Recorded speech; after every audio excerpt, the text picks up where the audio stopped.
หลังจาก 35 ชั่วโมงอันยาวนานเราก็มาถึงเมืองลิมาประเทศเปรูสายกินอย่างเผ็ดต้องไม่พลาดเมืองนี้เขาบอกว่าเพื่อนเขาย้ายมาที่เปรูเพราะว่าเมนูนี้เพราะที่นี่คือศูนย์รวมของอาหารอร่อยๆไม่ว่าจะเป็นนิเกอิอันนี้เป็นเมนูที่ทางร้านเขาแนะนำแล้วเพื่อนเราก็บอกว่าโอเคด้วยให้สั่งอันนี้ชิฟ่าหรือว่าชิฟ่านะก็เป็นอาหารเปรูฟิวชั่นกับอาหารจีนว้าวชิชารอนมันดูดีมากอ่ะอันเนี้ยตะลุยกินแบบจัดเต็มสุดๆโอ้ช็อกโกแลตยังร้อนๆอยู่เลย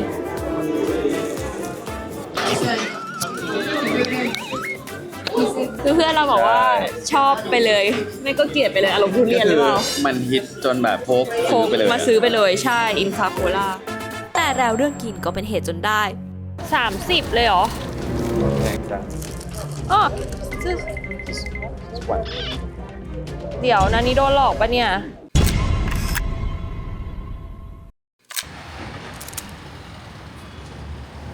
มอร์นิ่งจากระเบียงห้องที่ลิมาค่ะทุกคนวันนี้ตื่นเช้ามาอากาศก็ประมาณ14องศานะคะแต่ว่าข้างหลังเนี่ยยังค่อนข้างคลาวดี้เลยแต่ดูพยากรณ์แล้วอะประมาณสัก9 โมงเดี๋ยวจะค่อนข้างซันนี่แล้วค่ะเช้านี้ก็เลยว่าจะเดินไปกินข้าวกันเพื่อนแนะนำมานะคะ Mango Restaurant เป็นอาหารเช้าเดินจากที่พักเราไปเนี่ย25 นาทีเจอกันที่ร้าน Mangoนี่นะที่พักของเราดูดีเวอร์นี่แต่ว่าฝั่งตรงข้ามมันเป็นตลาดพอดีแต่ประเด็นคืออะไรรู้ไหมเราไม่มีเงินของเขา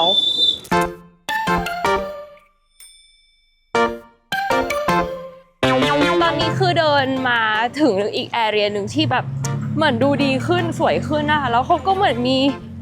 เฮ้ยเป็นซีมาร์เก็ตเดินแต่ทุกคนเป็นสีเดียวกันหมดเลยนะเราต้องแวะเราว่าแต่ประเด็นคือเราไม่มีเงินเลยคือเขาสแกนกันนะทุกคนที่นี่เขาก็สแกนกันแต่เราจะสแกนของเขาได้ยังไง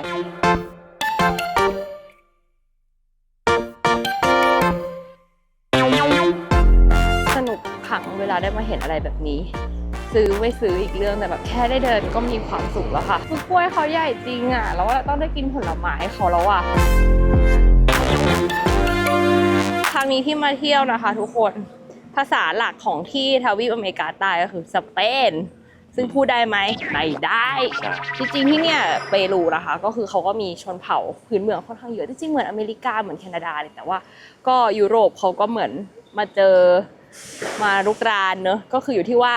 ประเทศไหนอ่ะยึดตรงไหนได้ก็จะใช้ภาษานั้นเป็นภาษาทางการเนอะอย่างอเมริกาใต้ก็จะเป็นสเปนซะเยอะอเมริกาเหนือก็จะเป็นพวกอังกฤษอะไรแบบนี้ปะก็เลยเป็นภาษาอังกฤษซะส่วนมากนะคะเราก็เลยจะคุ้นชินกับภาษาอังกฤษแต่จริงๆแล้วเพราะว่าประเทศอเมริกาเนี่ยคนที่พูดภาษาสเปนเยอะกว่าอีกแต่แค่ภาษาทางการไม่ใช่เพราะว่าคนอพยพจากข้างล่างขึ้นไปเยอะไงโดยเฉพาะอเมริกาตอนกลางที่เราอยู่อเมริกาใต้ก็จะมีความแบบเจริญไปอีกแบบนึงแต่อเมริกากลางเนี่ยชีวิตการมาอยู่ไม่ได้ดีมากค่ะ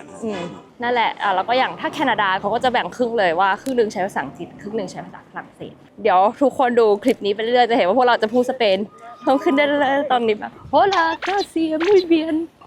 มุยเบียนแปลว่าอะไรไม่เป็นไรมั้งมุยเบียนเราเดินมาถึงมิราฟอเรสต์นะคะก็คือเป็นอีกย่านหนึ่งที่ติดกับบารังโคเนี่ยแหละเดี๋ยวมากินข้าวที่นี่ตรงนี้เขาก็จะมีมอลล์นะคะที่อยู่ติดริมหาดเลยลักโคมาที่ค่อนข้างดังร้านอาหารก็อยู่ตรงนี้เดี๋ยวพี่คิดว่ากินเสร็จก็เดินเล่นตรงนี้ได้เลย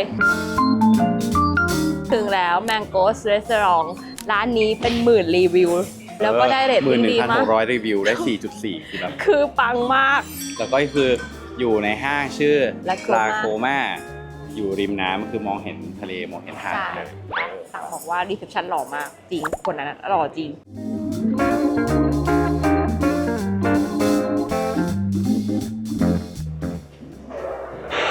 อ๋อมันเป็น all you can eat เหรอ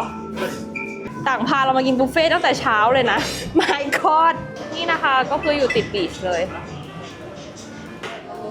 เป็นบุฟเฟ่ที่ดูดีมากมีไข่มีหลายอย่างเลยอันนี้เหมือนเป็นไข่อยู่ในถั่วทุกคนแปลกดีนะเนี่ย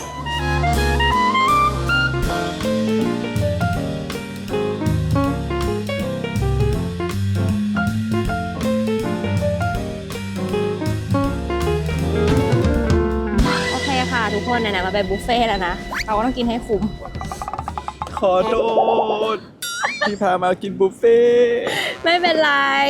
คือเป็นบุฟเฟ่ที่ดูรายอาหารค่อนข้างจัดเต็มแล้วก็ดูเป็นร้านที่ค่อนข้างป๊อปปูล่าเลยว่าคนมากินแต่เช้ากันเยอะมากไม่ว่าจะเป็นรายอาหารต่างๆนะคะแบบพวกขนมปังเพสทรีสเตชันไข่เนื้อข้าวต่างๆจัดเต็มดูดีหลายอย่างเลยเดี๋ยวต้องไม่ตักมาลองเพิ่มอีกกะว่าอย่างละคำนึงก็อิ่มมากแล้วนะคือน้ำผลไม้ที่นี่อร่อยอ่ะเมื่อกี้กินแล้วรู้สึกโอ้มันเข้มข้นดีงามออมเล็ตที่นี่มีความคล้ายไข่เจียวบ้านเราเหมือนไข่เจียวยัดไส้นะคะต้องเลยจะบอกว่ามันสั่งราคาได้ไม่อยากกินบุฟเฟ่ต์เรามาแล้วไปให้สุด เพื่อนบอกว่าอะไรรู้ป่ะ ว่า Well you can come here and leave with a few extra kilo คือยังไงมึงก็ต้องอ้วนขึ้นสักหน่อย ก็คือวันนี้เป็นวันที่ตลอด 45 วันอ่ะ กินดีอยู่ดีที่สุด แล้วหลังจากนี้ก็จะเริ่ม อ้อยนึ่งอ่ะแต่มันไม่ได้หวานแบบว่าอ้อยเอาอีกามาหาเราแล้วว่าเธอนี่ทุกคนน้องเขามาอยู่กับเราค่ะตอนนี้ มาเปรูต้องกินกาแฟกับโกโก้นะคะทุกคนที่นี่เป็นแหล่งปลูกชั้นนำของโลก เดี๋ยวบ่าย 2ก็คือเพื่อนกำลังเลือกอยู่ว่าจะกินอะไรตอนบ่าย 2 เสร็จแล้วหลังจากนั้น อันนี้ยังเช้าอยู่นี่หว่า ระหว่างบ่าย 2 กินข้าวเสร็จจนถึงเซ็นทรัลเดี๋ยวเขาจะพาทัวร์ อ๋อโอเค เบิร์นไปให้หมดเลยนะ เพราะฉะนั้นตอนนี้คือเดิน เดินย่อยให้หมดเลยนะเพชรชอบทุกครั้งที่กันมาเที่ยวแล้วมีโลโก้พาไปนู่นไปนี่นะคะเพราะว่าบางทีเราก็เบื่อที่อะไรที่เป็น tourist attraction เนอะอยากรู้ว่าเขากินอะไรไปเที่ยวตรงไหนใช้ชีวิตยังไงกันเหมือนอารมณ์ถ้าให้พาเพื่อนเที่ยวกรุงเทพเพชรก็คงพาไปหาของกินตามย่านเนอะแต่แบบเราก็คงแบบอย่างเราก็คงไม่ได้ไปแบบแกรนด์พาเลสพับแก้วอะไรอย่างนั้นแบบบ่อยๆใช่ป่ะมันก็น่าจะเป็นฟิลเดียวกันนะทุกคน แล้วก็ถ้าใครจะมาฉลองวันเกิดที่นี่ก็ได้เหมือนกัน มีร้องเพลง มื่ ให้ กี้ ด้วยเนาะ เขายกมาแล้วก็พนักงานมารวมตัวกันเหมือนเราอยู่ MK อ่ะแล้วก็มาร้องเพลงตบมือ แต่ที่เราประหลาดใจที่สุดว่าอร่อยคือน้องคนนี้ มันแบบมาที่นี่ทุกคนเปรูอ่ะคือเขาบอกว่าต้องมากินอาหารพวกนิเกอิชิฟ้าอะไรอย่างงี้มันก็คือเป็นเปรูเวียนผสมเจแปนิสเรียกว่านิเกอิชิฟ้าก็คือเปรูเวียนกับชนิดชีฟ้าอะไรอย่างเงี้ยมันมาจากชื่อไม่คำว่าชื่อฟันวันนั้นเราอ่านมา เหรอก็คือเรามีความรู้อีกแล้วอ่ะนิดนึงทำกันบ้านมาก็คือชื่อฟันภาษาจีนมันก็แปลว่ากินข้าวแต่ที่นี่คือเขาจะเขียนแค่ว่า CHI ชีฟ้ามันจะเป็นเหมือนข้าวผัดผสมเส้นเราไปตักผลไม้มาเร็ว ผลไม้ ไปตักมาเร็วเราต้องกินให้คุ้มตักมาเฉยๆนะซึ่งแบบเมนูที่มันดังมากไปทั่วโลกก็คือเซวิเช่ก็คือเหมือนเป็นยำปลาดิบเนาะพูดง่ายๆที่ไทยก็มีเป็นเมนูที่เหมือนเราก็ค่อนข้างชอบกินเลยเขาจะใช้เป็นพวกปลาเนื้อขาวนะคะแล้วก็แบบปรุงเหมือนอารมณ์แบบน้ำยำคล้ายๆบ้านเราแต่ว่าไม่ได้เผ็ดเท่าเนี่ยมันก็จะแบบมีเลมอนต่างๆเนื้อปลามันก็จะเหมือนมีความกึ่งสุกกึ่งดิบคืออร่อยมากที่เปรูเนี่ยเขาบอกว่าคนญี่ปุ่นอพยพมาเยอะสมัยหลังสงครามโลกครั้งที่2เหมือนมาทำงานเหมืองนู่นนี่นั่นนะคะแล้วก็คำว่านิเกอิเนี่ยมันเป็นคำที่ใช้เรียกคนญี่ปุ่นที่เกิดที่นี่ตอนแรกแต่หลังๆมันก็กลายเป็นชื่อประเภทของอาหารไปด้วยก็หวังว่ารอบนี้อยากกินนิเกอิเหมือนกันคือหามามันมีดูดีหลายร้านมากมีร้านนึงชื่อโอซาก้าเดี๋ยวจะลองจองดูว่าไม่รู้จองได้หรือเปล่าแต่ก็เป็นร้านที่ค่อนข้างไฮเอ็นนิดนึงเลยค่ะทริปนี้บอกเลยว่ามาริมาเนี่ยมาเพื่อกินจริงๆคือซึ่งเมืองนี้เป็นเมืองที่แบบเป็นฟู้ดเดสติเนชันที่ดีเลยมีร้านอาหารที่ดีที่สุดในโลกที่เราจะไปกินกันเย็นนี้ที่ชื่อเซ็นทรัลนะคะเป็นแหล่งปลูกโกโก้เป็นแหล่งปลูกกาแฟชั้นนำของโลกด้วยฉะนั้นมาที่นี่ต้องกินกาแฟต้องกินโกโก้อยู่แล้วเดี๋ยวไปเจอเพื่อนต่างเราก็จะถามเขาอยู่ว่ามีอะไรแนะนำไหมเดี๋ยวให้เขาพาทัวร์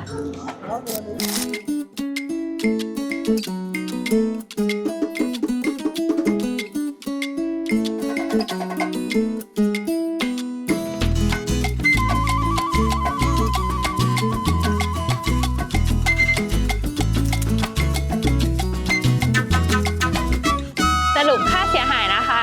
175โดยประมาณค่ะก็ไม่ใช่ราคาที่คิดไว้ตอนแรกนึกว่าคนละ300คือตกใจอ่านผิดเองความผิดเพจตอนนี้เดี๋ยวเราเดินเล่นในมอลล์กันนะคะรักโคตรมากก็คือมันติดทะเลเลยความรู้สึกเนี่ยทุกคนเหมือนอยู่ LA เหมือนอยู่มาริบูอ่ะเพราะว่ามันเป็นเหมือนเมืองที่ติดหาดแบบนี้คือทะเลเขาเหมือนแบบชายฝั่งอ่ะมันค่อนข้างยาวไปเรื่อยๆแล้วตอนนี้ก็คือฟ้าเปิดแล้วนะคะว่าเช้าที่คลาวดีมากทะเลก็คือสีสวยขึ้นแล้วแต่ว่าที่นี่เหมือนเป็นหาดหินสีดำค่ะเขาก็นิยมมาเล่นเซิร์ฟกันนะคะ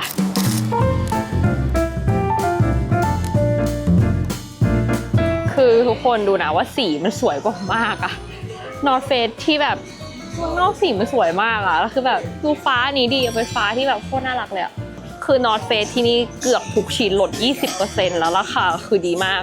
แจ็คเก็ตคือเหลือแบบ 3,000 กว่าบาท จะบอกว่าถ้าใครมาแบบยังไม่มีอุปกรณ์ มาซื้อที่นี่ นี่ได้ดูดิคือแบบแมท 50 ชิ่ง ลิตรอะ แมทชิ่งสีได้เลย คือโทนสีอะมันสวยอะแล้วแบบมันเป็นโทนสีเดินป่าที่แบบผู้ดีชอบ เมื่อกี้พนักงานเขามาบอกอะไรอีกว่า ก็คือเป้ก็ลด 20 ลด 20 ลด 20 นี่ คืออันนี้คือเธอหล่อสุดในป่าเลย คือสีดีมากอะโอ้ยอยากได้อะแต่ว่าไม่ได้แล้วว่าคือฉันควรทิ้งกระเป๋าฉันวะเธอ ได้เวลาเช็คกิจการอีกหนึ่งที่นะคะพาตาโกเนียสีสวยมากเลยหรือควรถอยตัวใหม่เนี่ยเฮ้ยสวยมากเลยอะ พาทากอนครับเมดอินไทยแลนด์ ใช่ เป็นไงคือสีไม่ค่อยเข้ากับเราอะเนอะสีไม่ค่อยเข้ากับเราเท่าไหร่โทนนี้โอเคดีไม่ต้องเสียเงิน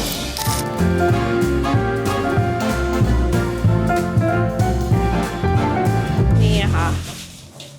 เนสกาแฟมันมีจากหลายที่ของเปรูเลย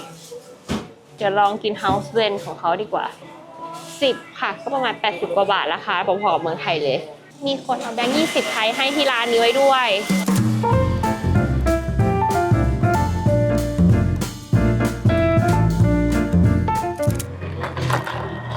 อเมริกาโน่ก็คือสรุปเซต12นะคะเพราะสั่งเป็นไอซ์ลืมบอกเขาแต่เขาบอกไม่เป็นไรเดี๋ยวเขาทำให้ใหม่นี่โอ้เป็นแบบที่ชอบเลยเปรี้ยวหน่อยๆฟรุตตี้นิดๆ Colors tend to make up. You're telling me to get up and paint me like a dress up, but you are wearing black. The feeling that you hand me. มาถึงแล้วร้านที่เพื่อนต่างนัดไว้นะคะเอลมูเล่เป็นอาหารทะเล น่าจะมีเซวิเช่นะคะร้านนี้ดูโลโก้มากแล้วก็มันใช่อ่ะบูธมันได้ทุกคนมันต้องแบบนี้มันต้องแบบนี้ที่เราตามหาเดินมาจากที่พักประมาณ20 นาทีนะคะ ไม่มีเขาก็ไม่มีเพื่อนก็อาจจะจบร้านนั้นไง ร้านที่คนต่อคิวใช่ป่ะเมื่อกี้มันมีอีกหนึ่งร้านที่คนต่อคิวยาว คือร้านนั้นก็ดูเป็นเหมือนแบบร้านทัวริสต์นิดนึงอ่ะ ๆใช่ มีรูปมีอะไรอย่างนี้ ได้คะแนนเท่ากัน 4.3 บน Google เหมือนกันแต่ว่าร้านนั้นมีคนรีวิวประมาณ 2,500 ร้านนี้ประมาณ 1,500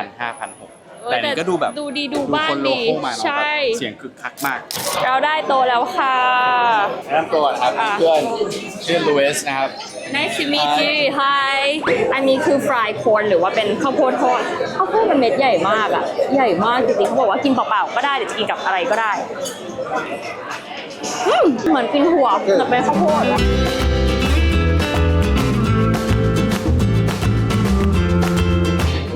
It's good อันนี้ก็คือเป็นเซวิเช่นะคะเมนูที่เราอยากกินเขาสั่งมาแบบ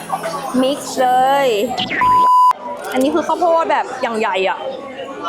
มีปลา มีหอย มีกุ้ง มีปลาหมึกนะคะ แล้วก็อันนี้เป็นเหมือนซาลซ่าปลาหมึก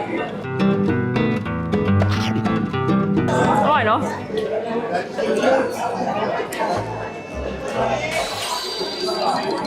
คือมันรสชาติเหมือนยำ เธอต้องชอบแน่ๆ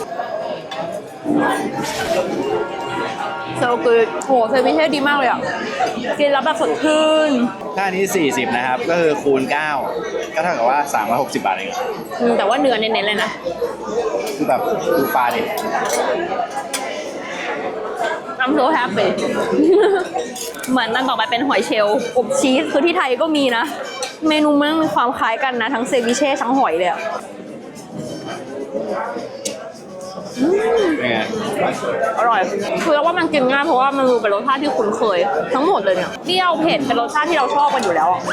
นี่คือข้าวผัดคือแบบน่ากินมากเหมือนแบบเป็นข้าวผัดซีฟู้ด เมนูเขาชื่อว่าซีฟู้ดชื่อฟัน ชื่อฝา เฉาฟันก็คือข้าวผัดเฉาฟันโอ้ยหอมมาก By the way is this restaurant consider cheap medium or expensive medium okay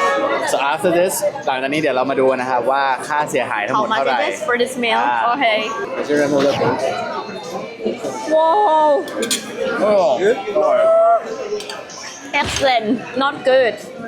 Perfect. ข้าวผัดมันหอมมาก ใครจะคิดว่ามาเป็นรู้แล้วได้กินข้าวผัดที่อร่อยขนาดนี้ หอมกระทะ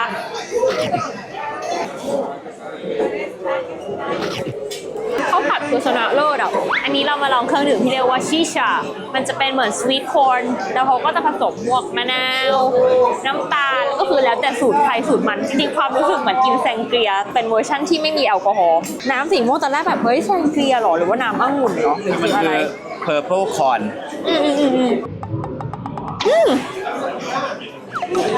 เหมือนโคลาไหมกลิ่น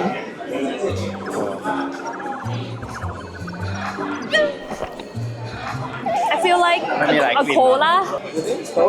yeah It's like one of those like craft cola yeah craft cola แต่แบบมีกลิ่นซินนามอนที่ค่อนข้างแรงอะนะเป็นสีม่วงนี้นะ เป็นข้าวโพดม่วง ข้าวโพดม่วงเขา อารมณ์ข้าวโพดข้าวเหนียวที่ไทย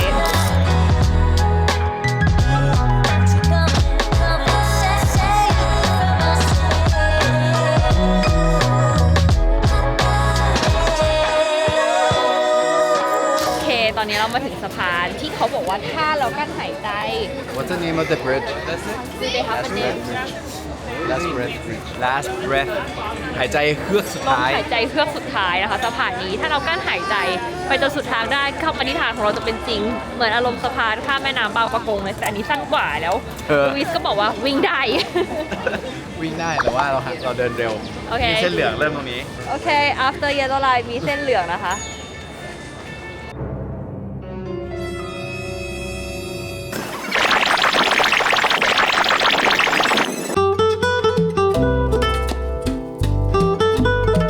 ถ้าเรากั้นหายใจ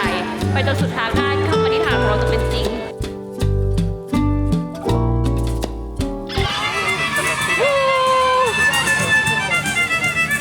Super easy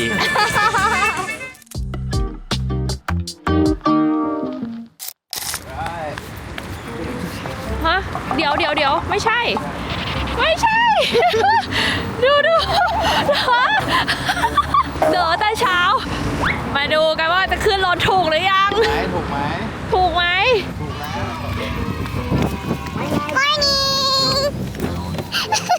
Hi ใช่ We thought you were the other cart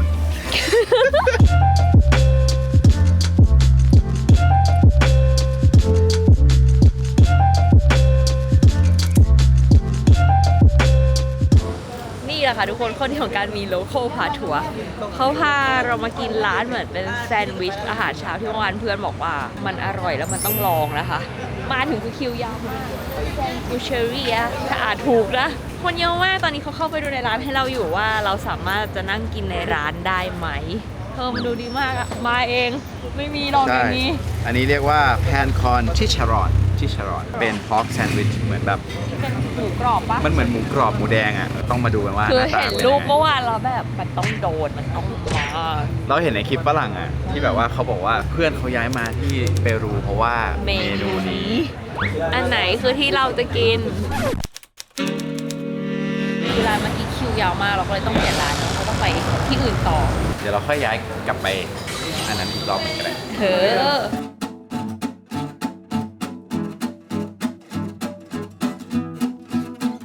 โอเคก็คือจะมีข้าวโพดแบบนี้ข้าวโพดทอดข้าวมันฝรั่งน้องลูกหมู เลือดไก่แล้วก็ชิชารอน ข้าวโพดเป็นคอร์น in your favorite yes onions very juicy cream and this is the spicy sauce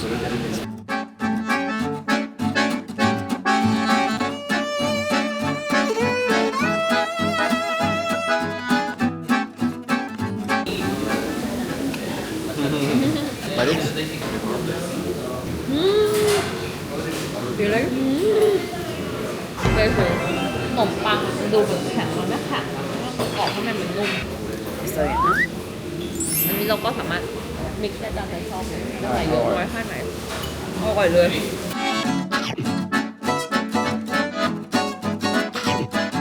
เขาบอกว่าแบบเมนูเนี้ยจะเป็นอะไรที่กินกันวันอาทิตย์เพราะว่าเหมือนได้มาแชร์ริ่งกินข้าวกับครอบครัวค่อยๆกิน ก็มาเป็นจานแบบนี้แหละ ใช่วันทำงานคือยุ่งๆต้องรีบแกร็บแล้วก็ไปทำงาน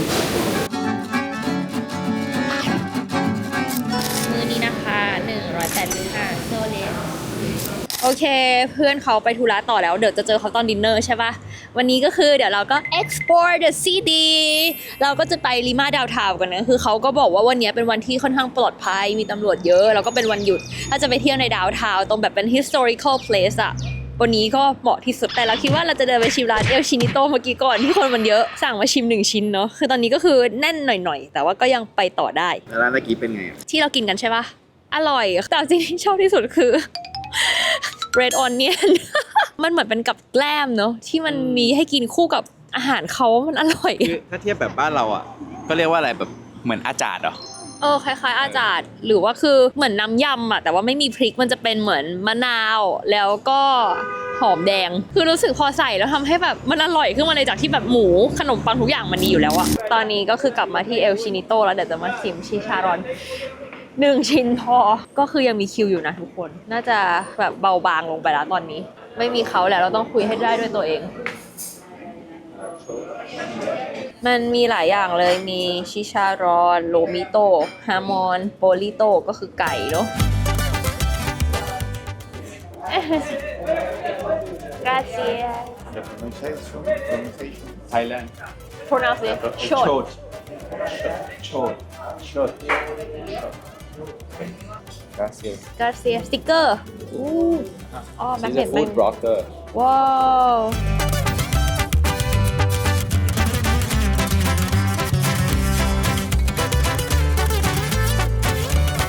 มาดูกันว่าเราชอบร้านไหนมากกว่ากัน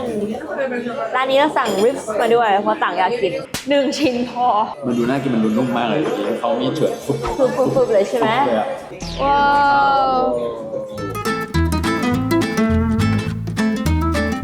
มันใหญ่มากแล้วมันก็หอมมากเลยอ่ะชิชารอนก็คือ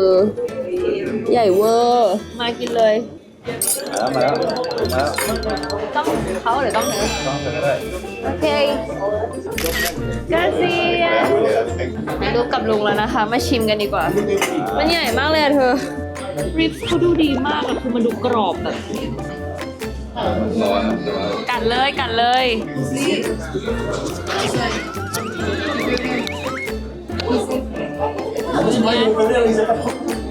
นุ่ม คือชิ้นมันใหญ่มากไม่สามารถหยิบขึ้นมากัดได้อะเรื่องหัวหอมอันเนี้ยมันต้องมีจริงอ่ะไม่งั้นกินไม่หมดอ่ะมันเลี่ยนมันอยากชิ้นใหญ่แล้วอ่ะอยากชิมนิดเดียวคือที่ตอนเนี้ยมันใหญ่ทุกอย่างใหญ่ทุกชิ้นโหชิชารอนชิ้นซ้ายอ่ะ ๆมันจะลองจิตใจเลยเหรอ ลิปคืออุ่นกว่านุ่มกว่าหอมกว่าฟิชี่กว่าลิปชนะชิมชิชารอนไม่ได้ไม่ดีนะคือชิชารอนดีนะแต่ว่าเจออันนี้ไปก็คืออันนี้ก็ชนะ คือแล้วว่าอันเนี้ยมันเพิ่งเอาออกมาด้วย อันนี้คือมันเอามาเป็นแบทช์แล้วก็วาง คือมันก็อร่อยในแบบของมันอ่ะ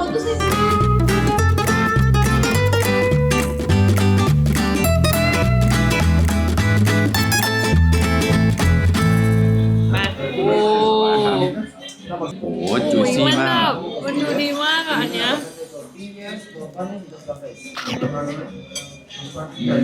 มันฉ่ำมันใหญ่ มันใหญ่มากคือเขาให้เนื้อเยอะมากเลยเนาะ แล้วก็ใส่หอมแดงอ่ะ ซอสหอมแดงเนี่ยคือช่วยชีวิตเนอะที่สุดซอสหอมแดงนี่ทำให้เราไปต่อได้จนจบชอบลิฟหรือชิชารอนร้านนี้เราชอบลิฟสัตว์นะตอนนี้นะส่วนชิชารอนก็อร่อยทั้ง2 ร้าน กูวิปมันนุ่ม อืม แต่ตอนนี้ชิชามันคือแบบมันมีหลากหลายรสชาติอยู่ในนี้แบบสวีทโพเทโต้ก็แบบหวานแต่ไม่ได้หวานแบบใส่น้ำตาลเนาะหวานด้วยตัวมันเอง เรามาอยู่ที่ดาวน์ทาวน์กันแล้วนะคะ วันนี้ที่ร้านที่เพื่อนของเราบอกว่าให้มาวันอาทิตย์มันค่อนข้างปลอดภัยแล้วก็ตำรวจค่อนข้างเยอะ คือเมื่อกี้นั่งรถมาตลอดทางอะทำให้แบบรู้เลยว่าแบบตรงที่เราอยู่มันดีมากเลยอะตรงแถวบารังโกมิราฟอเรสต์มันก็จะมีความแบบโมเดิร์นมีความสมัยใหม่แต่พอนั่งรถเข้ามาแถวๆนี้มากขึ้น มันก็มีความแบบบางโซนเรายอมรับว่ามันน่ากลัวเหมือนกันแต่ว่านั่งมาถึงกลางเมืองตรงนี้แล้ววันนี้ก็คือเหมือนน่าจะเป็นเพราะเป็นวันอาทิตย์แล้วเขาก็ให้เป็นเหมือนถนนคนเดินนะคะ ซึ่งที่เนี่ยพอเข้ามาด้านในสถาปัตยกรรมต่างๆมันมีความเป็น ยุโรปค่อนข้างสูงเลยเพราะว่าสเปนเขาก็มาเหมือนขยายอาณานิคมที่นี่เนอะโดยเฉพาะแถบแบบลาตินอเมริกาใต้ที่นี่ก็เลยใช้ภาษาสเปนเป็นภาษาราชการกันทุกคนก็คือพูดสเปนกันหมดจริงๆแล้วฮิสแปนิกหรือว่าคนที่พูดภาษาสเปนเนี่ยก็จริงๆก็ยังเป็นแบบประชากรส่วนมากของอเมริกานะแล้วก็ถ้าขึ้นไปแคนาดาเขาก็จะมีแบ่งเป็นภาษาอังกฤษครึ่งนึงกับภาษาฝรั่งเศสครึ่งหนึ่งนะคะมันก็อยู่ที่ว่ายุโรปเนี่ยประเทศไหนเขามาเผยแพร่อาณานิคมตรงไหนตรงนั้นก็จะเป็นภาษาของเขาค่ะ Hey, won't you pour me another? I'm going in. So ต wish รง me นี้ก็ good จะเป็น luck. เมนสแควร์นะคะซึ่งมันเป็นเหมือนแบบผังเมืองยุโรปมากเนาะ อืม คือเวลาเราไปเที่ยวยุโรปไปเมืองไหนๆก็จะต้องมีเหมือนแบบเมนสแควร์หรือว่ากองปลาสอะใช่ปะ ใช่ จริงๆแล้วว่ามันเป็นสไตล์นี้หลายประเทศนะ ที่แบบว่ามี จัตุรัสกลาง ตรง เมื ก อ ลาง ง แล้วก็จะมีแบบ ใช่ ที่ทำการมีโบสถ์มีอะไรเงี้ย ใช่ ถ้าเป็นที่ไทยใช่ป่ะมันก็คือ ศาลา วั ว่า ด การกรุง โรง เทพ เรียน เหรอ แล้วก็ศาลาว่าการใช่คือ แถ เป็น ว จุด ๆเสาชิงช้า จุด เป็น ยึด จุด เหนี่ยว รวมคือเราว่ามันก็เมื่อก่อนคิดว่าพอเป็นเมืองเล็กๆเล็กๆอะมันก็จะต้องเหมือนมีจุดศูนย์กลางให้เหมือนเรียกอารมณ์แต่ละหมู่บ้านอะเรามาชุมนุมมารวมตัวกันนะคะ คือตอนนี้เราดูแล้วเหมือนแบบมันไม่ใหญ่นะ ใช่ แต่เราว่าถ้าสมัยก่อนน่ะพื้นที่รอบๆเนี่ยเราหมุนให้ทุกคนดู ใช่ คือ มันใหญ่นะ มันใหญ่นะสำหรับ ใช่ เมืองแบบเนี้ย แล้วก็ด้านหลังเพจตรงนี้นะคะ ก็น่าจะเป็นคาทรีโดหรือว่าวิหารนั่นเองที่นี่ก็คือส่วนมากเป็นคาทอลิก Now it is way too late, but I just can't get my eyes off you. Turn up the love. ว่าไงโชว์วิกิพีเดีย ตอนนี้เรายืนอยู่ที่ Palacio de Gobierno อาจจะอ่านผิดเนาะแต่ว่ามันก็คือแปลเป็นภาษาอังกฤษว่า Government Palace นะครับของประเทศเปรูอันนี้คือที่พักของประธานาธิบดีด้วย เขายังอยู่หรอตอนนี้ คือก็ยังเปิดใช้อยู่นะเห็นมีทหารยืนประจำการอยู่ White House ใช่ก็คือเหมือนทำเนียบรัฐบาลหรือบ้านพัก สีเสาเทเวศอะไร ใช่ ตรงนี้ก็คือจะอยู่ทางด้านเหนือของ Plaza Mayor ตรงที่เรายืนอยู่นี้เรียกว่า Plaza Mayor ลูอิสเพื่อนของเราเนี่ยก็บอกว่าให้ลองเข้าไปดูที่โบสถ์นะครับว่ามันสวยเหมือนกันข้างใน แต่วันนี้เราใส่ขาสั้นกันเนาะก็เดี๋ยวต้องดูว่าเข้าได้ไหม โบสถ์บางที่อ่ะเขาไม่ได้เคร่งว่าใส่อะไรก็ได้แต่บางที่เนี่ยอย่างอิตาลีเนี่ยคือขาสั้นไม่ให้เข้าเลย อาจจะต้องเปลี่ยนแบบใส่ที่คลุมอะไรแบบนี้นะคะ คือที่เนี่ยสัตว์เลี้ยงก็ดูเยอะนะทั้งหมาทั้งแมวแล้วเมื่อกี้เราเดินผ่านกันก็คือมันมีสวนที่แบบเขามีบ้านให้แมวจรอยู่เยอะมากอะแมวแทบจะทุกอนูของสวนแล้วก็แมวที่ตัวใหญ่มากด้วย Maybe we will regret this, but tomorrow is another day. Let's turn up the love. เข้าไปดูข้างในกันคนละ30นะคะ30โซเรสพามาดูสิ่งนี้คือตอนนี้มันไม่มีน้ำเติมที่ตอนเราเพชรอยู่โรงเรียนอ่ะเขาก็จะเหมือนมีน้ำอยู่ในอ่างอันเนี้ยแล้วปกติเวลาเราเข้ามาในโบสถ์เราอยากจะอธิษฐานแล้วก็จุ่มน้ำแล้วก็ In the name of the Father and the Son and Spirit Amen นะคะแล้วก็อธิษฐานไม่ได้ทำอะไรแบบนี้นานแล้วเหมือนกันเมื่อกี้ถามต่างว่าต่างได้ทำไหมต่างบอกว่าต่างเข้าโบสถ์แค่วันสุดท้ายของการเรียนคือเหมือนเราบางทีเหมือนระหว่างวันหรือว่าก่อนกลับบ้านอะไรอย่างเงี้ยบางทีเหมือนมีเรื่องไม่สบายใจก็ชอบอธิษฐาน แต่เราเข้าไปวันสุดท้ายก่อนจบม .6 เหมือนเขาจะให้เอาดอกไม้ไปวาง เอาเหรอ คือสำหรับคนที่ไม่รู้ก็คือเราเรียนโรงเรียนข้างๆกัน ใช่ แต่ว่าตอนเราเรียนจบเราต้องไปรับที่เราไปเซนโย อ้าว เราไม่ทำพิธีที่โบสถ์ เราไปที่โบสถ์นะครับ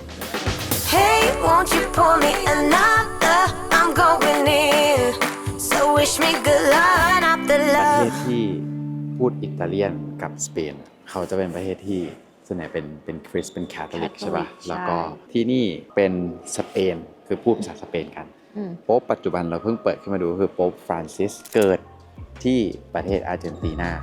เพราะฉะนั้นคือก็มาจากอเมริกาใต้เป็นเขาบอกว่าเป็นโป๊ปคนแรกเลยมั้งใช่ไหมที่เป็น first from the Americas and the Southern Hemisphere ก็คือมาจากซีกโลกทางใต้แล้วก็มาจากทวีปที่อเมริกาก็คืออเมริกาเหนือกลางใต้ เวลาเรามาอย่างเงี้ยเที่ยวเราก็รู้สึกสิ่งที่เรารีเฟล็กได้คือศาสนามันอยู่ในทุกที่จริงๆมันแทรกซึมอยู่ในทุกอนูของชีวิต ใช่เพราะวันนี้เราถามเพื่อนๆเราเนาะว่าแบบคำศัพท์หลายๆคำอะมันมาจากคำว่าอะไรแบบซานเพโตร ใช่ ซานดิเอโก คือเราสามเขาเพราะว่าเรารู้สึกว่าหลายเมืองในทวีปเนี่ยทั้งหมดอะ ซานเยอะมากซานลอสเปอร์โตเอลอะไรประมาณเนี้ยเราก็เลยถามว่าซานแบบซานฟรานซิสโกซานดิเอโกซานเปโดมันแปลว่าเซนต์เนาะ นักบุญ อารมณ์แบบนักบุญใช่ คือเท่าที่เพชรเคยอ่านก็คือเหมือนมันเป็นเส้นทางที่เขาใช้เผยแพร่ศาสนาคริสต์นั่นแหละก็ชื่อเมืองมันก็เลยเป็นชื่อเหมือนตามนักบุญนะคะ Ooh, I keep my fingers crossed. Oh yeah, it's on. Ooh, oh, ooh. Let's turn up the love. ระหว่างรอแอบหิวโซแฮปปี้นะคะเกลเลล่าไบค์ของเราแล้วก็มีน้องมะม่วงดอยคำด้วย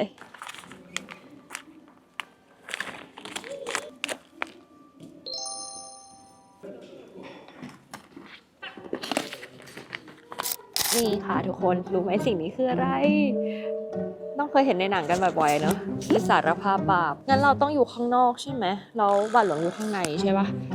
ในเรื่อง Kingsman สิ่งนี้คืออะไร ที่ลงไปข้างล่างไงฐานบัญชาการลับอะของไอ้แก๊งโกโก้เฮ้ยหรืออีกเรื่องหนึ่งวะเริ่มงงละที่มันเป็นฐานบัญชาการลับอยู่ข้างล่างเรื่องอ๋อวองก้าวองก้า เดินเป็นโรงร้านสูตร ว่ะตายแล้วทุกคนแป๊กออกในช่องตัวเองเลย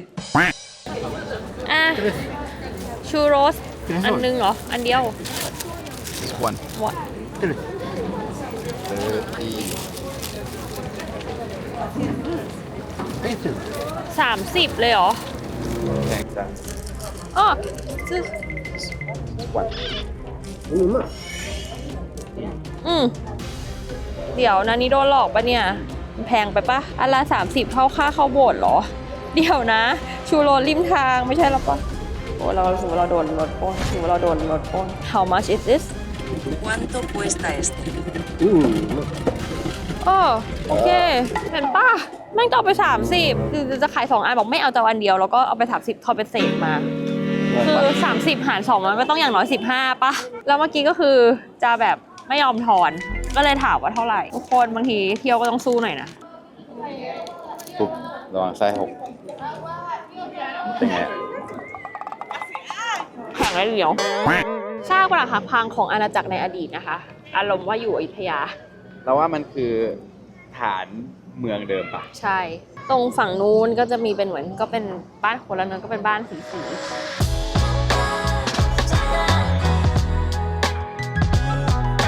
โอ้ยคือก็มีแมวมาให้อดอปแล้วทุกคนตรงนี้วุ่นวายมากเฮ้ยคือมันแบบหมาไทยมากอะหน้าตาดูหมาแมวดิคือมันดูเป็นวันอาทิตย์ที่แบบทุกคนออกมาใช้ชีวิตกันนะเป็นเหมือนตลาดนัดอะสำเพ็งพาหุรัดได้เลยนะตรงเนี้ย แต่ตรงนี้คือย่านชัยหน้าเท้า อ่ะปะเสาอยู่ตรงนั้นเราจะเดินไปตรงเสาแดงหลังคาเขียว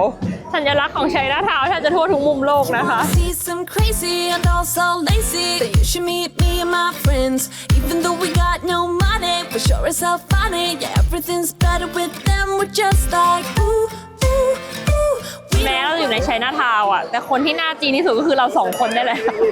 ไม่มีใครหน้าตาแบบเราเลยอะไหนอะชัยนาทาวน์เรานึกว่าจะได้เจอคนจีนบ้าง มันไม่ใช่แหล่งคนจีนแล้ว มันกลายเป็นคอนเซปต์แล้วว่าคือการขายของแบบ สำเพ็งอ่ะนี่ก็คือสำเพ็ง มีแค่กล่องก็มาตั้งขายได้ นี่แก้วอินไซด์เอาท์นะคะโอ้ยนี่ไม่แผนความรู้คือจะไปไหนยังไม่รู้เลยตอนนี้ don't tell me how to act or how I should be.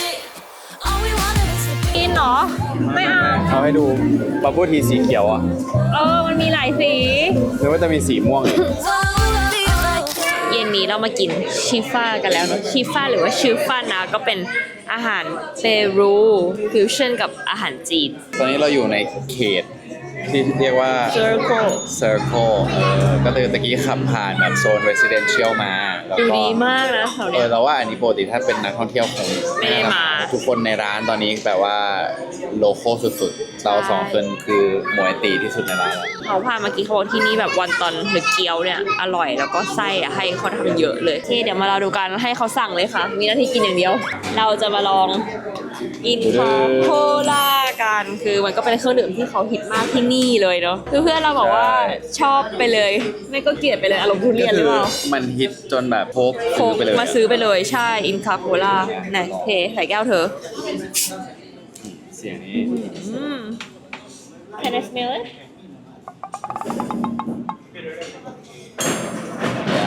I don't know what tomato. เราว่ามีคนกลิ่นเหมือนแกตเรดเลยเพื่อน Sweet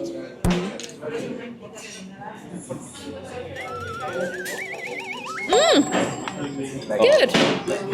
โอเค มันหวาน it's sweet refreshing a little bit of gas หวานหวานๆแล้วก็ เหมือนสปอนเซอร์ใส่แก๊สอะ ใช่ก็บอกไงเหมือนแกตเรดอะกลิ่นแบบ it's a herbs or Herbs, yeah. herbs ก็คือทำมาจากสมุนไพรมาแล้วก็ต้องลองนะเพราะเป็นเครื่องดื่มที่แบบก็ของที่นี่เลยอินคาโคล่าชอบไม่ชอบก็คอมเมนต์บอกกันได้ เราว่าถ้าเรามาเองอะเราคงไม่ได้หันมาดูว่ามันเป็นของโคกแล้วเราก็จะรู้สึกว่ามันโลโก้ อ่าม มากจนแบบไม่กล้า ใช่ กิน แต่ตอนเมื่อกี้ที่มันมาวางเราเห็นโลโก้โคคาโคล่าก็เลยแบบฮึแล้วก็เขาก็สั่งกันกับทุกโต๊ะคือเราอะสั่งแก้วเล็กสุดเลยนะ ที่นี่ดูไม่ค่อยกินน้ำเปล่ากันนะทุกคนดูกินเครื่องดื่มแบบซอฟต์ดริงก์กันเนาะ นี่เป็นซอสหวานๆคืออารมณ์แบบเราว่ามันคือเหมือนแบบบวยอะ บวย บวยผสมซอสพริกผสมน้ำจิ้มไก่สไตล์นานาซีแบบนี้ ราดสีราดน่าจะคล้ายๆที่เมื่อวานอะอยู่บนเกี๊ยวบนข้าวผัดไงเหรอโอเคพอแล้วว้าว This is very crispy. อือหือ These are noodles. A crispy noodles. Oh, that's a lot. This is small portion. Ah. Wow, this is so good. Wow. อันเนี้ยเป็นร้านที่เขาให้ไส้เยอะ คือร้านที่พวกไส้มันน้อยนะมันมีแต่แป้งทอด มีแบบกัดไปหมูเต็มๆคำเลยก็จะมีข้าวผัดแล้วก็เป็นก๋วยเตี๋ยวเส้นกรอบนะคะ please It has the sauce อ๋อก็คือเหมือนเป็น and vegetables. ก๋วยเตี๋ยวผัดใส่ผัก เป็นเส้นกรอบๆเหมือนอารมณ์หมี่กรอบเนาะข้าวผัดอันนี้ก็คือเป็นเหมือนรวมมิตรรวมมิตรโปรตีนหลายๆอย่างแต่เพชรก็คือตักได้แต่ข้าวตักโปรตีนไม่ได้เลยตักข้าวผัดเย็นมาหน่อยว้าว so You good like that one?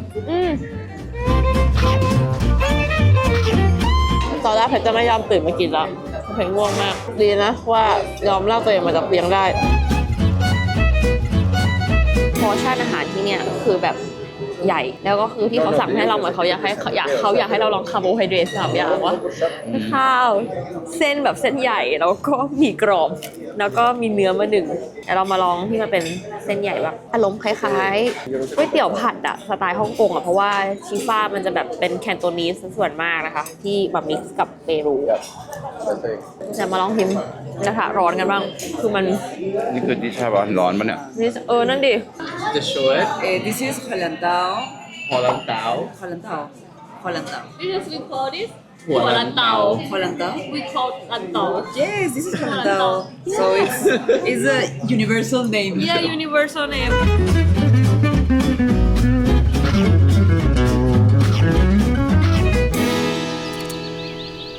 เช้านี้เราไปทำโบลิเวียวีซ่ามานะคะเรากรอกข้อมูลออนไลน์มาแล้วแล้วก็เลือกว่ามายืนที่ลิมานะคะใช้เวลาไม่นานเลยสถานทูตเปิด 8:30 นแล้วมาถึง 8:20 นิดๆก็ได้เป็นคิวแรกเลยรอประมาณ 9:00 นนิดๆก็ได้เรียบร้อยแล้วค่ะคนละ$30 นะคะตอนนี้ก็เรียบร้อยแล้วได้วีซ่าโบลิเวีย30 วันพร้อมไปต่อคือเราจะไปขอ on arrival ตรง border เลยก็ได้แต่ราคาน่าจะประมาณ$90 ก็แพงอีก3 เท่าไหนๆมาตรงลิมาแล้วหรือจะขอที่คุสโกก็ได้นะคะทุกคนเจ้าหน้าที่น่ารักเฟรนลี่มากตอนนี้ก็เลยมีร้าน La Panaderia เป็นร้านเหมือนพวกร้านเป็นเบเกอรี่นะคะเพื่อนแนะนำให้มากินตอนเช้าเดินมาจากสถานทูตแป๊บเดียวเองและผู้ช่วยที่ขาดไปไม่ได้ของคลิปนี้นะคะทุกคน Google Translate แปลทุกอย่าง Sweet bread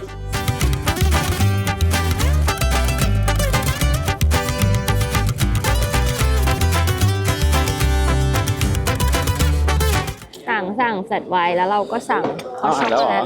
อัดแล้ว กูฉันกำลังทำหน้าตลกอยู่เลย แหม ส วัสดีตอนเช้านะครับ คือสั่งฮอตช็อกโกแลตได้มาเป็นจาเลยอ่ะหูโอ้ เฮ้ยแปลว่าเรากิน มาก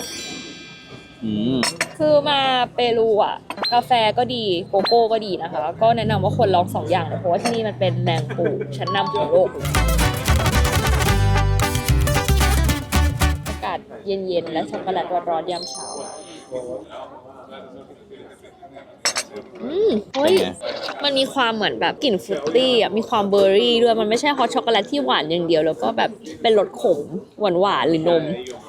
เฮ้ย เธอชิมเร็ว มันมีความเหมือนกินฟรุตเค้กอะเธอ เนาะ ใช่ เหมือนกินฟรุตเค้กเลยอะโอ้ยดีค่ะแดนิช 7.5 ครัวซอง7 นะคะโอ้เดี๋ยวนะ 7,963 เฮ้ย ครัวซองนี้60 กว่าบาทอะเฮ้ย ราคามันดีอะเราไม่ได้คูณผิดใช่ไหม ไม่ผิดร้านนี้ก็ลูอิสแนะนำอีกเช่นเคย ไม่งั้นไม่รู้อีกแล้ว รีวิวใน Google มันไม่ได้เยอะอะ ได้เรตติ้งดีแต่ว่าจำนวนรีวิวมันไม่ได้เยอะขนาดนั้น ถ้าเป็นเรามาเองเราก็จะผ่านมันไปเนาะ คือเราว่าดูจากคนที่นั่งอยู่ในร้านนะก็ดูเป็นแบบคนที่ทำงานแถวนี้เนาะมากินกันเยอะกว่า Starbucks ที่อยู่ติดกัน จริง ดอนลุยส์บอกว่าร้านที่เราอยู่ตอนเนี้ยมันเป็น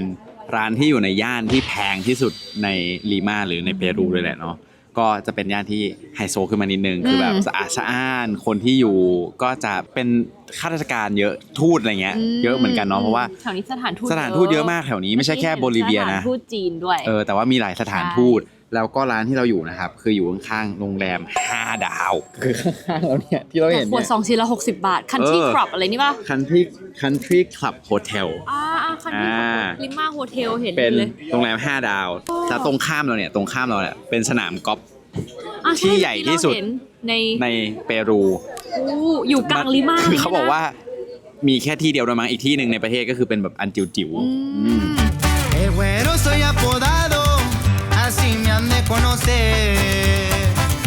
ก็คือแฟลตไว้นะครับ แก้วนี้ 14เดนิช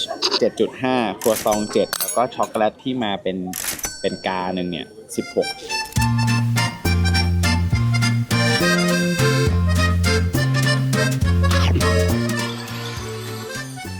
มาลิมาก็คือแฮปปี้เนอะของกินอร่อย ทุกวันทุกมื้อเลยคื คือ อเขาบอกว่ามันคือ Food Capital City ของ South America ก็คือมันมีอาหารให้ชิมเยอะมาก โอเคทุกคนสรุปว่าเราเลือกนิเกอินะคะ ก็เลยมากินร้านที่ชื่อว่า Arches ที่เพื่อนเราแนะนำคือร้านนี้ดีว่าเขาพูดภาษาอังกฤษได้เขาก็แนะนำเมนูเราได้ค่อนข้างหลากหลายเลย ตอนนี้เพื่อนกำลังบอกว่าเราควรกินอะไรนะนิเกอิก็จะเป็นคูซีนที่เป็นฟิวชั่นระหว่างญี่ปุ่นกับเปรูนะคะ ตามที่บอกว่าคนญี่ปุ่นน่ะเขามาอยู่ที่นี่เยอะหลังสมัยสงครามโลกครั้งที่ 2นะคะ อันที่มาล่าสุดคือ Reddito Arches คือเราว่าตัวซอสเขาอ่ะมันเป็นทรัฟเฟิลนิดๆแต่ว่าไม่ใช่ทรัฟเฟิลออยล์ที่แรงอ่ะจะจิ้มก็ได้หรือไม่จิ้มก็ได้นะเราว่าปกติถ้าซูชิแบบญี่ปุ่นอ่ะไอโดมาเอะที่เรากินปกติจะไม่มีซอสเนอะแต่อันนี้คือเขาก็จะมีซอสแบบมีความฟิวชั่นราดมาให้คือเขาจะเป็นเหมือนปลาแล้วก็ห่ออูนิมาข้างในว้าวโอ้อันนี้มาแล้วนะอันนี้ก็จะมีไฟมาด้วยอ๋ออันนี้มันจะเป็นแบบหอยเชลล์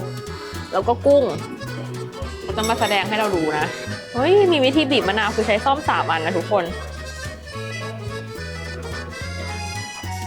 ก็คือกรดเนี่ยจะดับไฟนะคะว้าว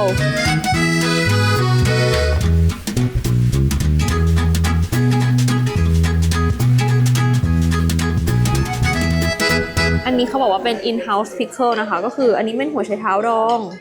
ที่เขาทำเองของทางร้านอร่อยอ่ะเรามาลองกินน้องหอยกันร้อนโว้ยนี่ค่ะ1 ชิ้นคือเขาใส่เครื่องมาเยอะนะอันนี้เป็นเมนูที่ทางร้านเขาแนะนำแล้วเพื่อนเราก็บอกว่าโอเคด้วยให้สั่งอันนี้เราว่านะเพราะว่ามะนาวมันเป็นมะนาวที่เราคุ้นเคยนะแล้วมันสดชื่นมากเลยพอมะนาวที่เขาราดลงไปในครีมซอสอันเนี้ยดูไม่เข้ากันงงๆใช่ป่ะแต่ว่ากินแล้วมันสดชื่นตัวครีมมันไม่หนักไปแล้วมะนาวมันหอมมากกุ้งก็เด้ง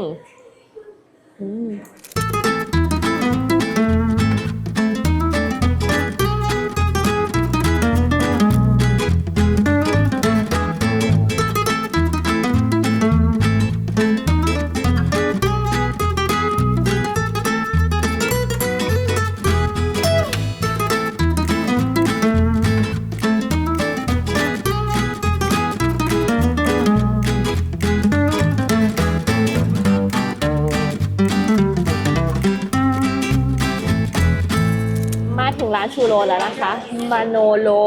เราก็สั่งเป็นชูโรสคอนช็อกโกแลตก็คือจะมีแบบช็อกโกแลตร้อนมาให้เรา1แก้วแล้วก็เป็นชูโรสอันนี้เป็นแบบธรรมดานะคะแล้วเขาก็จะโรยน้ำตาลมาให้เราดิปในช็อกโกแลตเมื่อกี้เห็นต่างกินแล้วคือแบบมันดาเมจมากแบบตาเราบ้างแล้วโอ้โหสุดอ่ะช็อกโกแลต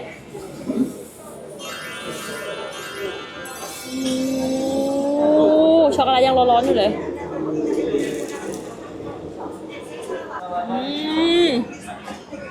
อร่อยอ่ะหลายๆร้านเขาจะใส่ซินนามอนไปด้วยเพราะว่าเมื่อกี้เพชรเห็นมันมีหลายไส้เลยพอกินกับช็อกโกแลตก็น่าจะเป็นแบบเพลนธรรมดา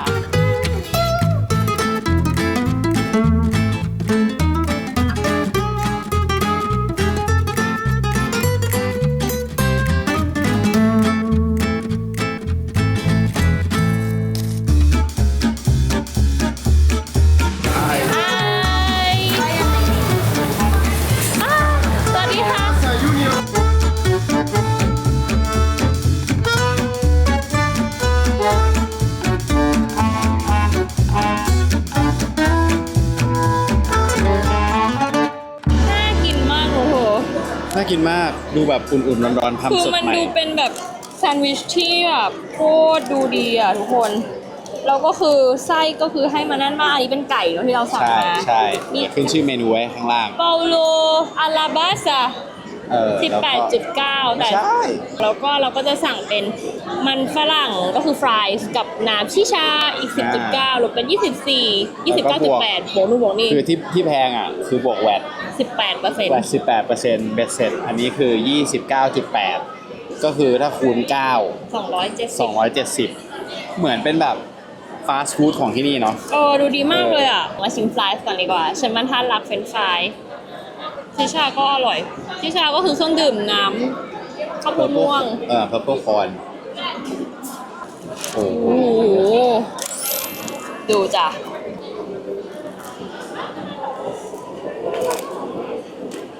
ไก่นุ่มมาก ที่เนี่ยทำเนื้อดีหมดเลยเนาะไม่ว่าจะเป็นเกลือชอนชิชารอนเนื้อดีมาก ขนมปังคือกรอบนอกนุ่มใน ใช่ขนมปังเราเห็นเขาเอาไปกริลก่อนด้วยไม่ใช่แค่อบมาแล้วทำเลย คือที่เนี่ยเรารู้สึกว่าคนส่วนใหญ่เขาไม่ค่อยกินน้ำเปล่ากันอะต้องกินเครื่องดื่มแบบชิชาอินคาโคล่าเลมอนเนดเนาะไม่มีใครสั่งน้ำเปล่าเลยน้อยมากมีเราเลยกินน้ำเปล่าดีงามนะร้านนี้คือมันก็มีสาขาในเมืองด้วยแต่ว่าถ้าใครแบบมาสนามบินเร็วแบบเราเนาะแล้วก็มากินที่นี่ก็ได้อาจจะแพงขึ้นนิดนึงแต่ว่าอาจจะไม่ต้องรอคิวนานตรงนี้มีที่นั่งสบายๆครับกินเสร็จแล้วเดี๋ยวเราจะบินจากลิมาไปคุสโกเนอะใช้เวลาประมาณชั่วโมงกว่า ไม่ไกลแต่ถ้านั่งรถเนี่ยไกล วันหนึ่งแต่ราคาก็คือต่างกันเยอะอยู่แต่เราอ่ะแบบไม่อยากเสียเวลาเนอะคือดูภาพรวมทริปแล้วเรามากันแค่เดือนครึ่งฉะนั้นคือตรงไหนที่ประหยัดเวลาได้ก็อยากจะประหยัดเวลาเนอะแต่ราคาก็คือไม่ได้แรงมากเนอะตั๋วเที่ยวนี้ประมาณเท่าไหร่อ่ะเธอ ตั๋วที่นี่มันจะประมาณหลักพันเดี๋ยวเราขึ้นราคาไว้ให้ โอเค เราบินกับสายการบินสกายแอร์ไลน์นะครับซึ่งดูเป็นสายการบินโดเมสติกมีเคาน์เตอร์เต็มเลยข้างล่างเนาะ ใช่โอเคเราจะมาสรุปกันว่าลิมาเนี่ยเป็นยังไงบ้างกับการที่เราอยู่ลิมามา3 วันเนอะ 3 วัน 2 คืน ใช่แล้วก็เหมือนมีทิปต่างๆจากเพื่อนของเรานะคุณลุยส์ด้วย ดอนลูอิสแอนเดรสเดี๋ยวเราขึ้นหน้าเขานิ่งๆอยู่ตรงนี้ ลุยส์บอกว่าจากสนามบินนะให้เราเรียกแท็กซี่จากข้างในเลยเนอะพอเรารับกระเป๋าเสร็จอะมันก็จะเหมือนมีแท็กซี่ที่เหมือนเขาแบบ verify แล้วอะมีประมาณ3 เจ้า ก็คือเหมือนกันหมดเรียกอันไหนก็ได้ เพราะว่าถ้าเรียก Uber อ่ะเหมือนเขาบอก area รอบๆสนามบินมันไม่ค่อยดีเท่าไหร่ไม่ค่อยปลอดภัยฉะนั้นคนที่ขับ Uber มารับบางทีก็อาจจะเป็นคนมาจากโซนนั้นและหลายครั้งก็คือเกิดการปล้น ใช่ เนอะ ก็คือรอบๆเมืองอ่ะเขาบอกว่ามันเป็นแบบมันมีเพจพวกนี้เยอะเขาก็เลยรู้สึกว่าอยากให้เราเรียกกับ verify taxi ที่สนามบินเป็นคนจัดให้ แล้วคือเขาก็ให้เรารอข้างในเลยนะ ใช่ ถามว่าจะไปไหนเขาก็ขี่ลงไป ใช่ แล้วเขาก็ให้เรารอข้างในพอรถมาถึงคนขับมาถึงเนี้ยเขาก็จะเดินมาเรียกเรา เขามารับเราข้างในเลย แล้วคนขับก็จะพาเราไปขึ้นรถเลย ใช่ แล้วตอนนั้นเรารู้สึกประทับใจเหมือนกันนะว่าพอไปถึงปุ๊บเขาก็ยืนรอจนเราหาโรงแรม คือเราก็มึนๆงงๆนะคือมันประมาณเที่ยงคืนเนาะ5 ทุ่มเที่ยงคืนตอนนั้น เหมือนเราเดินไปผิดทางอะแต่เขาเดินมาตามแล้วเขารอจนเราไปถูกที่เขาถึงขับรถออกไปอะ มันเป็นคุณลุงที่น่ารักมาก จริงแล้วก็คือ มาต่อกันว่าในเมืองเราก็คือนั่ง Uber เป็นหลักเนอะ Uber ไม่ได้แพงนะที่นี่ถ้าเทียบเราว่าราคาค่อนข้างโอเคเลยแบบ Public Transportation อาจจะไม่ได้สะดวกขนาดนั้นคุณลุยส์ก็บอกเหมือนกันคือเขามีรถเนอะเราว่ามันมีความคล้ายกรุงเทพแบบว่า BTS หรือ MRT มันไม่ได้ไปได้ทุกที่ขนาดนั้น เราแทบจะไม่เห็นในโซนที่เราไปเลยนะ ไม่เห็น เราเห็นตอน ใช่ ที่เขาพาเราออกไปกินข้าวข้างนอก แล้วเราเห็นเป็นแบบสถานีใหญ่ๆอะไรเงี้ยอยู่บนดินเราไม่เห็นซับเวย์นะเรา ไม่เห็นเหมือน คิดว่า กั มัน นไม่ แล้ว มี ก็ subway รถบัสนี้เพจว่ายากมากมากมันไม่รู้เรื่องเลยแล้วคืออยากจะจอดตรงไหนก็จอดเนอะมันไม่ค่อยมีความเป็นระเบียบสักเท่าไหร่แล้วมันไม่ได้มีป้ายที่มัน proper ขนาดนั้นฉะนั้นเพจว่ามันก็ยากอยู่สำหรับเราที่พูดสเปนไม่ได้ ก็ Uber นั่นแหละเราว่าราคาโอเคตอบโจทย์แอเรียที่พักคือเราก็ทำกันบ้านกันมาเนอะมันก็จะมี Mira Forest กับบารันโกที่หลายรีวิวทั้งคนไทยแล้วก็ต่างชาติใน YouTube ในล็อกต่างๆเขาก็รู้สึกว่าแนะนำ2ย่านนี้เนอะเราก็ว่ามันก็ดีจริงถ้าเทียบกับย่านไม่ว่าจะเป็นดาวน์ทาวน์ที่เราไปเรารู้สึกว่าย่านนี้มีความแบบมันโมเดิร์นขึ้นมาตึกรามบ้านช่องดูโอเคสะอาดปลอดภัยดูเป็นแอเรียที่ดี คือเราว่ามันเป็นโซนแบบให้ไปเดินเที่ยวได้คือร้านค้าร้านอาหารเป็นโซนเมืองแบบคล้ายๆ walking street เล็กๆ ใช่ เนาะคือถนนก็จะเล็กๆ แล้วก็มีร้านให้ชิมร้านให้อะไรเงี้ยคือส่วนใหญ่คนที่มาเที่ยวอ่ะก็จะอยู่ตรงนี้เป็นเหมือนโซนทัวริสต์เลยแหละแล้วก็ค่อนข้างปลอดภัยคือถ้าเราจะเรียกรถจากตรงเนี้ยไปไหนมาไหนได้ง่ายเหมือนกัน ใช่ลืมบอกว่าลิมารถติดมากก็คืออารมณ์กรุงเทพอ่ะแต่มันก็อาจจะไม่ได้มีการติดแช่ขนาดนั้นนะแล้วก็แบบบางช่วงก็คือไม่มีเลนอ่ะแล้วก็คือเขาขับกันแบบห่างกันแค่1 มิลแต่เขากาดถูกอ่ะไม่ชนอ่ะ คือเขาโปรกันมาก โปร อะ มากจริง คือเป็นสแตนดาร์ดนี้หมดเลยคือขับแบบปุ๊บปั๊บปุ๊บปั๊บแล้วเวลาจะออกอ่ะคือเขาบีบแต่กันนะ แต่เขาไม่โมโหกันอะ ใช่ อ่า ก็คือเป็นเรื่องปกติฉะนั้น Uber เหมือนเดิมอะค่ะดีแล้วแล้วก็มาถึงของเรื่องอาหารเหมือนกันเราอะรู้สึกว่าวัตถุดิบกับรสชาติอะมันมีความคล้ายไทยอยู่เยอะเนาะไม่ว่าจะเป็นความเปรี้ยวจากมะนาวเนาะแล้วก็ในเรื่องของพวกปลาอะไรต่างๆไม่ว่าจะเป็นพวกข้าวผัดพวกนี้นั่นคือเรารู้สึกว่าของทอดหรือหอยเชลล์อบชีสเนาะคือมันเหมือนมากอะเราก็เลยรู้สึกว่าเราค่อนข้างเอนจอยกับอาหารที่นี่ด้วย ใช่แล้วว่าติดส่วนใหญ่จะติดเค็มไปนิดนึง เค็มเป็นหนึ่งใช่แต่โดยรวมเราว่าอร่อยเลยแล้วก็รู้สึกมาริมาสนุกเหมือนมีอาหารดีๆให้ลองหลายอย่างเหมือนแบบฟู้ดทัวร์ได้เลยอ่ะ ก็ถ้าใครเริ่มที่ตรงนี้ก็คือกิน ไปเลย ถัดไป ถัดไป คนที่นี่ก็มีความช่างคุยนะ ชอบคุย จริง ชอบชวนคุยทั้งที่คุยไม่รู้เรื่องเงี้ยแบบ ใช่เขาก็ เรา พูด ไปถึ ภาง ษาเขาไปเรื่อยเนาะ เราไปถึงเงี้ยเราเจอยามที่คอยเปิดประตูให้ตึกเราใช่ป่ะวันที่2เขาก็ชวนคุยจะบอกว่าเมื่อวานเราออกไปซื้อน้ำอ่ะเขาบอกว่าฝากซื้อคุกกี้หน่อยได้ป่ะ ก็เหรอจริงเหรอ เราก็ซื้อโอริโอมาให้เขาใช่ซื้อโอริโอมาให้อะไรเงี้ย ถ้าเป็นไม่ได้ก็อยากกลับมาอีกเนาะ ใช่ลูอิสก็บอกว่าเมื่อไหร่จะกลับมาอีก จะพากินอีก คือกลับต้องมาอยู่สักอาทิตย์หนึงอ่ะมาหาลุยส์อ่ะ คือทุกวันนี้เราบอกเลยว่าเราดูรีวิวกันมาใช่ป่ะว่าคนอื่นเขาไปที่ไหนกันบ้าง ใช่ แต่หลักๆแล้วอ่ะคือเราไปตามเพื่อนเรา ให้ลุยส์เลือกให้หมดเลยลุยส์บอกด้วยซ้ำว่าต้องสั่งอะไร และสิ่งที่เขาสั่งให้เราสั่งอ่ะจริงๆมันก็คือสิ่งที่เขาชอบนะเราถามว่ามันคือซิกเนเจอร์ของร้านนี้หรือเปล่าเขาก็บางอันอาจจะใช่บางอันอาจจะไม่ใช่แต่คือสิ่งที่เขาชอบกิน เขาชอบกินแล้วเราก็รู้สึกว่าเขามี preference ที่ดีอร่อยแบบมันตรงกับที่เราชอบละกันแล้วก็สุดท้ายที่นี่ทวีปนี้เลยละกันไม่พูดภาษาอังกฤษทุกอย่างก็คือเป็นภาษาสเปนแต่ว่าอังกฤษอาจจะได้บ้างแค่บางร้านน้อยมากละกันแต่ว่าก็คือเราก็ใช้แอป Google Translate อ่ะให้เขาพูดเลยลืมให้ดูอีกอย่างเมื่อเช้าตอนที่เราอยู่ที่สถานทูตโบลิเวียก็คือมีเหมือนคนโบลิเวีย2 คนอ่ะเขาก็มาก่อนเราใช่ไหมเราเหมือนเขาก็อยากได้เหรียญจากเมืองไทยอะแต่เราไม่มีแต่สุดท้ายเขาให้เหรียญจากโบลิเวียเป็นของที่ระลึก ไอ้ย่า น่ารักมากเลยอ่ะใช่คือเขาก็ยื่นมาให้เราเหมือนแบบว่าเอาไปเป็นของที่ระลึกนะเพราะว่ายูกำลังจะไปเที่ยวโบลิเวีย คือเรารู้สึกว่าเขาเป็นแบบคนทั่วๆไปเลยนะ ที่แบบมาสถานทูตอย่างเงี้ยแล้วก็เหมือนอาจจะมาให้สถานทูตช่วยอะไรสักอย่าง ใช่ใช่ แล้วระหว่างรอเนี่ยคือเขามาถึงก่อนเราเขามานั่งรออยู่ที่สถานทูตก่อนที่จะเปิดอีกแล้วเรามาเป็นคนที่2เขาก็คงเห็นเราอ่ะอัดคลิปคุยกันเป็นอีกภาษาหนึ่งเขาก็เลยแบบเอ๊ะมาจากที่ไหนไทยแลนเดียอะไรเงี้ย ใช่ถ้าบอกว่าเมืองไทยคือไทยแลนเดียพูดคำนี้ ไม่แล้วระหว่างที่เธอไปห้องน้ำอ่ะเขาถามเราใช่ป่ะเราก็โหลด Google Translate มาแล้วเขาก็ถามเราว่าที่เมืองไทยมีสถานที่ท่องเที่ยวอะไรบ้าง โอ้ยากนะถามยากนะ เราก็เลยแบบเปิดวัดพระแก้วให้ดูก่อนdefault นะเปิดวัดพระแก้วโหเขาก็กดใหญ่เลย เพราะว่าที่เนี่ยโซนเนี้ยมันเป็นแคทอลิกเป็นคริสต์กันเยอะ พอเขาเห็นวัดปุ๊บเขาก็แบบ โอ้กดไปเรื่อยๆกดไปเรื่อยๆดูว่าเป็นยังไง ลิม่าก็สรุปประมาณนี้เนอะก็เป็น3 วัน 2 คืนที่ได้เที่ยวกับโลคอลซึ่งเพชรชอบมากสนุกมีโอกาสก็อยากกลับมาอีก เดี๋ยวคลิปต่อไปเราเจอกันที่คุสโกนะคะ See you ร้านที่ได้อันดับ1ในโลก เขาได้ World Best Restaurant ในปีที่แล้วมา หลังจากที่เพชรได้ไปกินโนมามาแล้ว คราวนี้ก็ถึงตาเซ็นทรัลที่เปรูแล้วค่ะ อยู่ใน Netflix เลยที่เขาไปเก็บอันนี้ใช้ได้อันนี้ใช้ไม่ได้เลยจำได้อยู่เลยแล้วแบบเฮ้ยมันดูแปลกมากอะ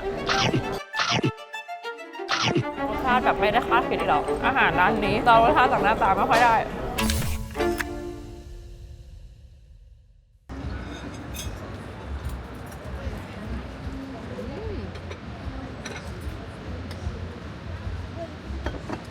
อร่อยก็นี่เป็นน้ำปั่นนะคะ ที่มันแทบจะหมดแล้วคนต่อคิวอันนี้เยอะมาก ใช่